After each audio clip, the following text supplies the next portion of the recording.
Sais-tu ceci? Ton avenir ne se joue pas seulement dans tes talents, tes efforts ou encore moins tes ambitions.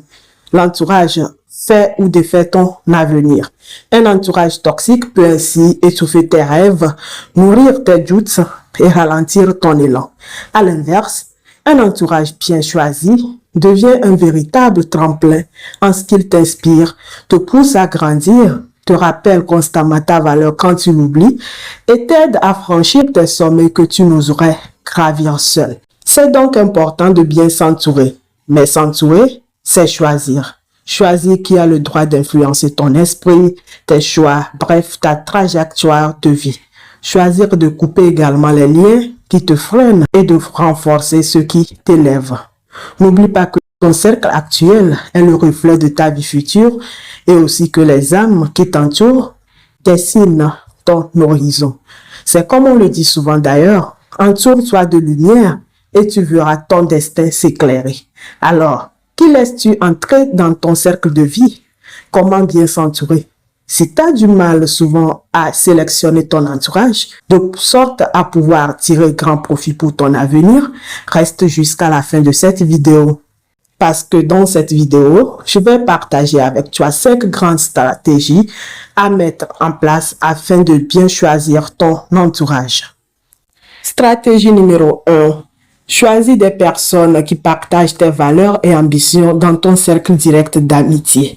Cela va te permettre d'avoir toujours de l'énergie positive pour avancer, mais aussi de booster ta motivation. Dans la vie, ce qui compte vraiment, ce n'est pas la quantité d'amis, mais plutôt la qualité de celle-ci. Aie donc des amis frais et sûrs qui vont te permettre rapidement de grimper et de se hisser au sommet de l'échelle de la réussite. Stratégie numéro 2. Limite la présence des personnes négatives jalouses autour de toi. Ton cercle détermine en effet ton horizon.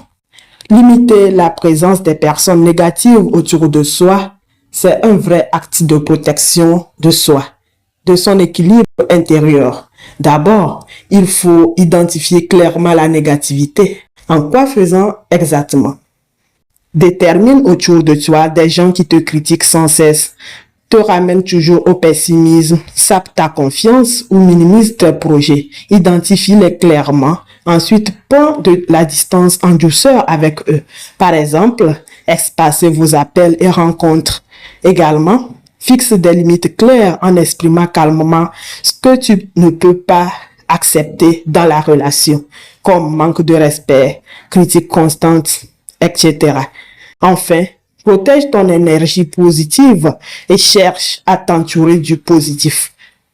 Multiplie les relations nourrissantes, les amis bienveillants. Choisis donc ton entourage comme tu choisirais tes batailles, parce que ceux qui te défendent te mèneront plus loin. Stratégie numéro 3. Recherche des mentors ou des modèles qui ont parcouru le chemin que tu vises. Ce troisième critère est également important pour progresser efficacement, car avoir des mentors dans la vie offre un raccourci précieux entre l'expérience et la réussite. C'est comme on le dit souvent d'ailleurs, les mentors sont les phares qui éclairent notre chemin là où nos propres pas hésitent. Stratégie numéro 4. Échange avec des gens qui te stimulent intellectuellement et émotionnellement. Les mauvaises fréquentations corrompent les bonnes habitudes. Il est donc très important de s'entourer avec des gens qui nous influencent positivement. Pour finir, stratégie numéro 5, il est très important d'investir dans des relations saines et réciproques. Investir du temps dans les relations saines est l'un des meilleurs choix que tu puisses faire pour ton équilibre personnel, ton bonheur et même ta réussite. Pour ce faire, il faut identifier d'abord les relations saines, c'est-à-dire celles qui t'apportent généralement soutien, inspiration, respect et énergie positive. Nourris-les régulièrement. Partage des temps de qualité avec des gens qui t'inspirent et te tirent vers le haut. Investis-toi en profondeur, car investir dans les bonnes personnes, c'est investir dans ton propre bonheur.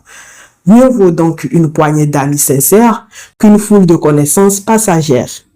En résumé, je dirais que les grandes réussites naissent rarement dans la solitude, mais toujours dans un bon entourage.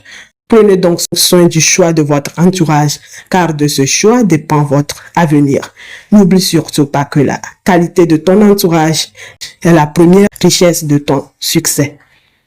Si cette vidéo t'a plu et elle t'a fait du bien, n'oublie pas de la liker, de la partager, mais aussi de t'abonner pour mes prochains numéros. C'était Julia Maessa. Croyez en vous, vous réussirez.